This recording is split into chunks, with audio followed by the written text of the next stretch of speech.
Hi, hello, what's up everyone? কি অবস্থা সবাই, কেমন আছেন সবাই?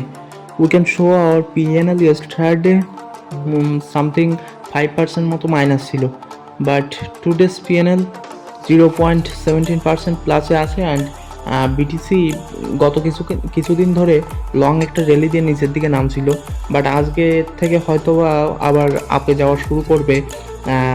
অ্যানালাইসিস অনুযায়ী এটাই মনে হচ্ছে।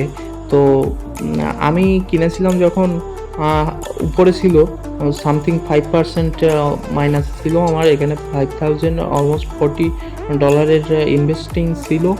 সেখান থেকে দেখতে পাচ্ছেন সামথিং 500 মাইনাসে আছে। দেখা যাক সামনের দিনগুলোতে কি হয়।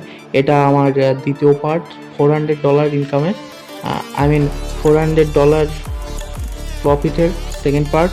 তো ভালো থাকবেন সবাই, কী দেখি হয় দেখতে থাকবেন, আমি এভরিডে আপডেট দিতে থাকবো। Good bye everyone.